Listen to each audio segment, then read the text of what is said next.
Good morning, and welcome to my dear Capricorn. This is Ron from Tarot of the Twin Sun. Tarot of the Twin Sun is a functional division within the Order of the Twin Sun. Please take only what you will and use your discernment. My readings are for guidance, and they are for those who are open to more of the spiritual aspects that have to do with your path as well. The 10th house is open, and this has to do with the externalization of certain things that materialize through the energy of the ninth and into the 11th. Saturn is the great teacher, one of the great teachers, and we'll go ahead and pull from that energy in order to understand a bit more on your path. The 10th house is open. Thanks for tuning in. Please toss that like if you find resonance. This shall not resonate for everyone. Remember to use your discernment. I do appreciate your honesty.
This has to do with intuition, offering to the right places, understanding where your hard work would be rewarded. There's also a type of empowerment being sought out, the strength to release that which is not necessary.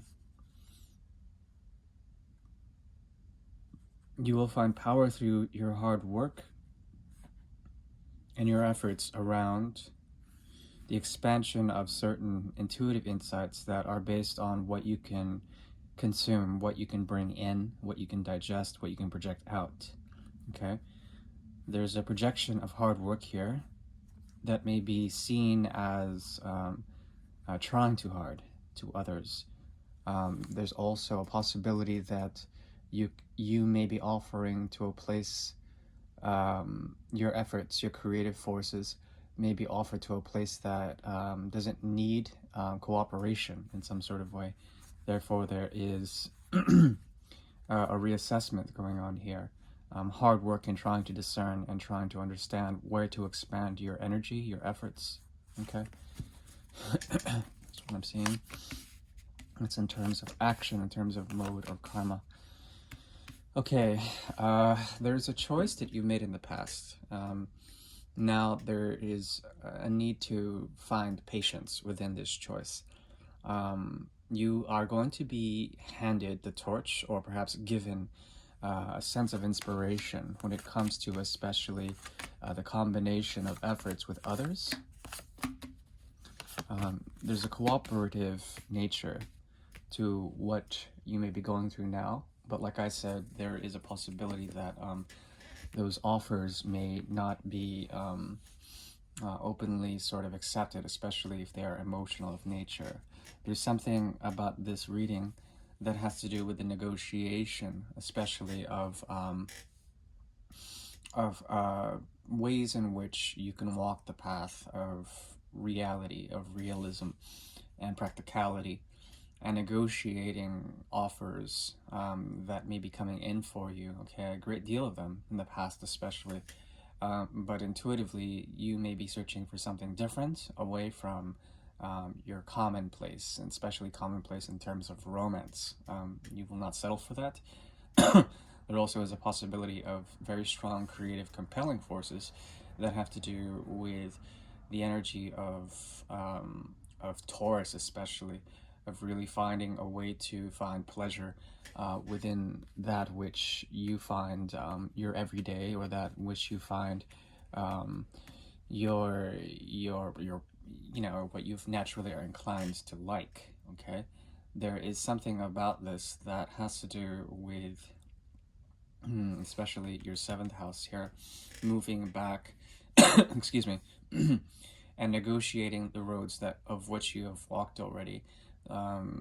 It's not that you're stagnant. There's a great deal of potential here that has to do with hidden wealth or hidden creative force that can be tapped into, and there's a restlessness about it, a very strong, compelling movement that is influencing you to understand why things have possibly not ended their cycle. It's as if the cycle of experience, or the cycle of fire, is needing a bit more of revision, or perhaps a revamp, a restart, a reignition. You're going to be offered this either by your own inner resources to yourself, a negotiation, a choice made, and sort of reliving that choice, or reliving that experience between two different passions, say. There's a possibility for you to also find a bit more of the reasonable quality of it, of its survival aspects. What can you do in order to survive that would satiate the heart's desire, or satiate a way out of fear? Okay. We have here the Empress as well as the High Priest in the reverse. We have the Chariot in the upright. Okay. What is mostly on your mind here is mostly retroactive, trying to understand especially how you have been possibly charged by love or by creative force, trying to understand the mystery behind that, and why you may be entwined with others and still feel a sense of joy from it, but not being totally inspired by those connections. There's a part of you that wants to possibly come to mind and come to clarity, and to draw boundaries, or perhaps negotiate with the past, parlay with the past from a place of empowerment. Okay, you may be bringing this to others, and perhaps they are restless as well. There's a part of this that has to do with healing, enlightenment, secret modes of knowledge, and the expansion of the ideal when it comes to spirituality. Okay, lots of Jupiter influence here, perhaps a gluttonous aspect of Jupiter, or perhaps you need to find more nutrients with that in which you partake, as opposed to that which you may find naturally pleasing according to taste. Okay, please be mindful of where you stand, how you open doors to new pathways, even though these pathways may be sort of gateways to the past. There is a treasure trove of emotional wealth that you can find, so that you can possibly be influenced on an unconscious or subconscious level to move into new directions that involve the future as opposed to the past. Yeah, negotiations are necessary, especially when it comes to how you may be nurturing connections from the past that are difficult for you to find reason or practicality within those connections. It's not up for the energy of Capricorn to judge upon this. It's more the ability to feel things out. Okay, and that's what I'm highly recommending. And I think you're well protected in terms of your own interests. So maintain that position. I do. Thank you. Short and sweet. So please take care now, and I'll see you next month, or rather in early March, for the next reading, The Great Mirror. Thank you very much. Bye-bye.